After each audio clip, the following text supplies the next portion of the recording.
potentially unlikely candidate. Replacement for an RS6? Maybe. Now, love the RS6. Don't get me wrong, it's not going anywhere anytime soon.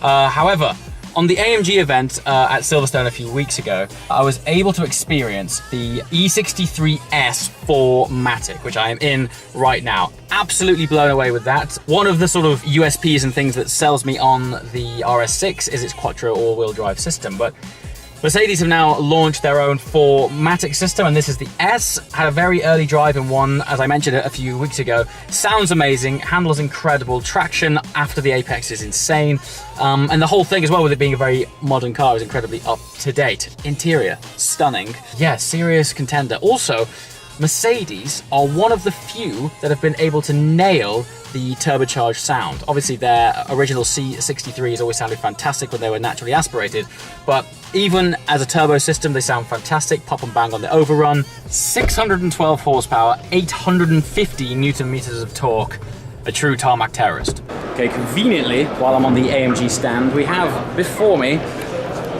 the platform, the foundation of the AMG Project ONE.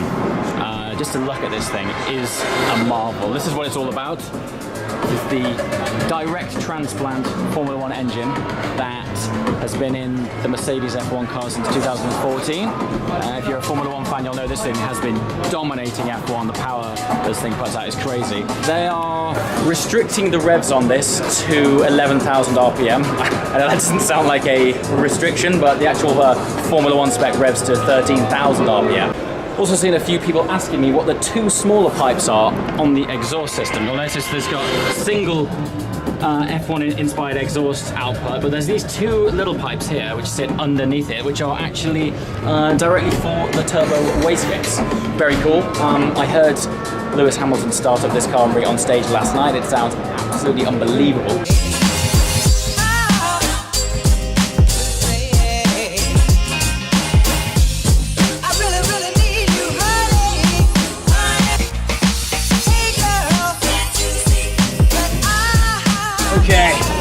Okay, back in familiar territory. This is a car I did not expect to launch at Geneva. This is the GT3 Touring Pack. At first, it looks like a de-winged Gen 2 GT3, which should be forgiven for thinking so. However, this actually relies on a lot of ground effects. There's quite a lot more downforce in this car than there is in the 911R. As soon as this thing hit the internet, there was lots of people saying, oh, you know, 911R owners are going to be so annoyed. As with Porsche, it's a different proposition. It's basically a very slightly softer GT3. The suspension and damping is slightly softer because the aero is different, but inside is slightly more refined in that it is a cloth package. Beautiful place to sit, and of course it's only available in manual, which kind of gets my juices flowing. It's such a short throw box. It's, you know, it's Porsche. It's a Porsche box.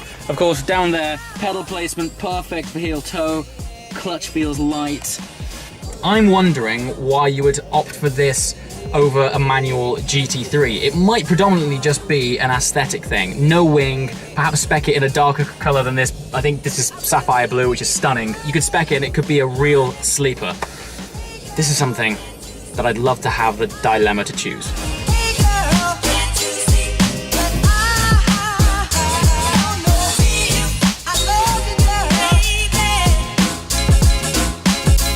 Okay, arguably a car a lot of people have been waiting for. Finally, a rear-wheel drive only Audi R8. It's called the Audi R8 V10 RWS. Regardless of that, it's rear-wheel drive. Still, the 540 horsepower engine that we all know and love, mated to the fantastically slick gearbox. Let's face it, there's only one word that has developed this car, and that's fun. Audi has played so much on their heritage around the quattro system that I think it's actually really bold that they've just taken out that front diff and gone to hell with it, let's have some fun. This thing is going to be a drift weapon, and I think you should give these guys a round of applause for that, because Frankfurt at the minute is saturated with the notion of autonomous driving, electric cars, and for Audi, who are pioneers in that area, for them to launch something like this is fantastic. You'll be able to tell one of these on the road because the side blade, the lower side blade, will be painted the same color as the body, and also likely the guy driving it will be going sideways. So yes, this is a car I would maybe not want to buy, but definitely want to try. Gearbox is amazing, naturally aspirated V10, sounds incredible. Actually, maybe I do. It sounds like a recipe for awesomeness. Well done, Audi. Just quickly, new Audi RS4, very exciting, but it got me even more excited for the future of the RS6. Another car that we've all arguably been waiting for a revamp for a very long time. This is the all-new Bentley Continental GT, a platform that's been around for the best part of 10 years. My first experience with the Continental GT was on the Gumball Rally in 2011. I drove from London to Istanbul, and it was actually a convertible, and that week made me a Bentley convert. I had one of the most amazing driving experiences in it, and the car was fantastic. The brand has evolved so much since then, and here we are in their very latest version. Now this one, thankfully, has launched with their flagship engine, the 6-litre W12. To put that into a bit of context, it's running 900 Newton meters of torque. I mean, they're going to have someone relaying the tarmac behind you as you go along with this thing, because the torsional power is next level. Interior quality, you know, Bentley have always been famous for having a beautiful driving environment. I would say they've elevated this to another degree. Being in here, I don't want to step out of it. It's stunning. Every touch point, it feels like they've elevated it. So 626 brake horsepower. But the big thing that I'm excited about, if you watch this channel regularly, you'll know that I'm a gearbox snob, and Bentley have gone and upgraded the gearbox to a twin clutch system. Very happy about that. Extremely excited to get behind the wheel. This is a proper Grand Tourer, but in terms of a luxury environment in which to crunch miles, this is well up there.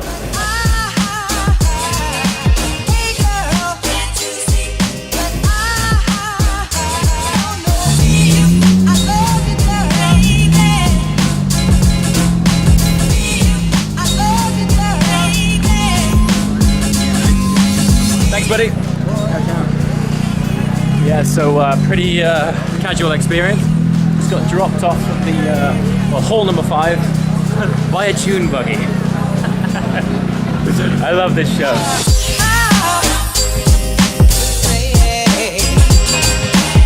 Ferrari are on it right now. 812 Superfast dropped at Geneva earlier in March, and now the all-new California T replacement, the Portofino. And aesthetically, I'm so happy. I was never a big fan of the aesthetics of the California or California T. I always felt they were a little bit soft.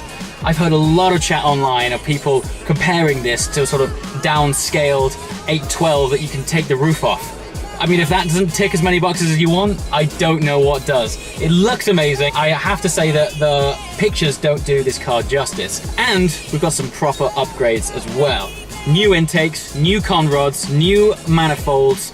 We've got an uplift over the California T of 40 brake horsepower, taking it to 560 pounds-feet of torque and 592 brake horsepower.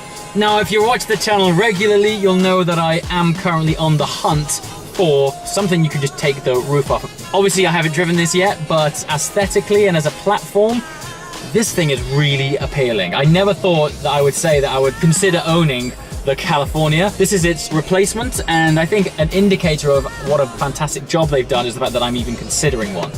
Yeah, well done, Ferrari. Really looking forward to getting behind the wheel of this. So an invite to the press drive would be great, please, Ferrari. Yeah, I'd love to share with you guys what it's all about. Big tick. If you think about Ferrari as an overall brand, there's not many people that offer a car for every occasion and do it as well. If you think of their lineup, you've got the phenomenal Super GT, which is the 812 Superfast, a more conventional supercar layout with the 488 GTB, convertible now with the all-new Portofino, and your practical daily car from the GT4 Lusso. Yeah, they've really upped their game. Super exciting brand to be part of. Lots more to come.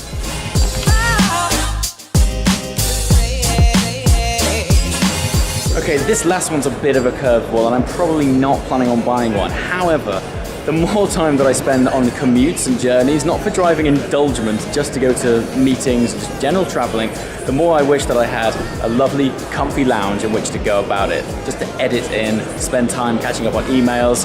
This thing is arguably the ultimate place to do that. all the details, all the accessories depends on your selection. For example, you don't want to use coffee machine, we can put here some bar or something else. Okay. Also, you have a refrigerator here.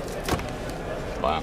25 liter. Amazing. Well, as much as I'm a sort of die-hard petrol head and I love driving, the commutes that I do on a regular basis, I'm often just stuck in traffic, I can't catch up on work, I'm editing a lot. In an environment like this is incredible. Very, very cool. For example, on the road, you want to see where are you going. We have also, for example, if you want to see the road, That's TV goes down. Wow, that's mad. You guys have thought of everything.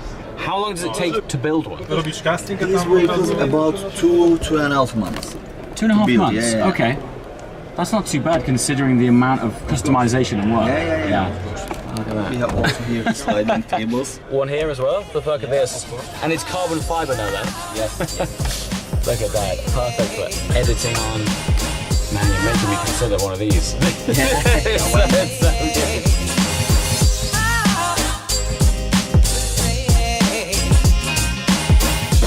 So, a little bit of information for you while I do the 1 mile hike between here and the next hall to check out some other cars. The Frankfurt Auto Show takes place every 2 years. It's not an annual event.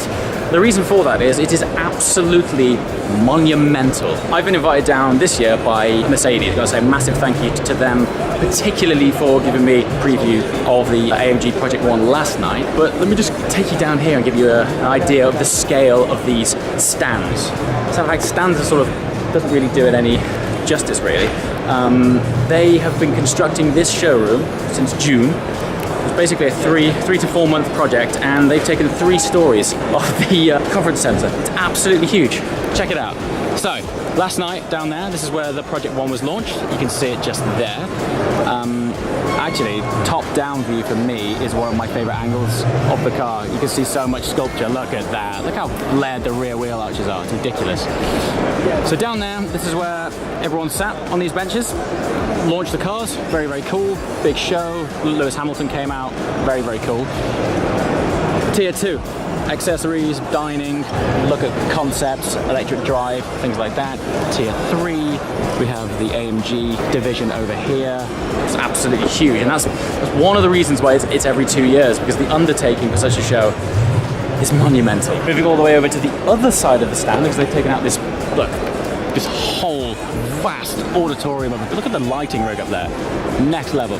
Anyway, all the way on the other side, I have an auditorium here, bit of a conference place for presentations, and then at the back, the more practical utility vehicles, which, by the way, this X-Class slugs the business.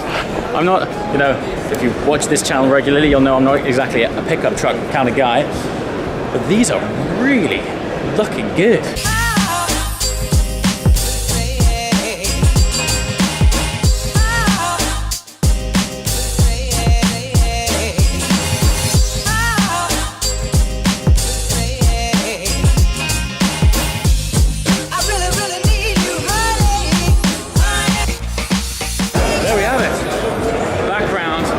Mercedes-Benz again, full circle to where we started. Hope you've enjoyed it. This show is absolutely manic, but it's been fantastic. Flew in here first and foremost for the Mercedes-AMG Project ONE, which has recalibrated my appreciation for what's acceptable on the road. As always guys, thanks for watching. See you next time. Ciao.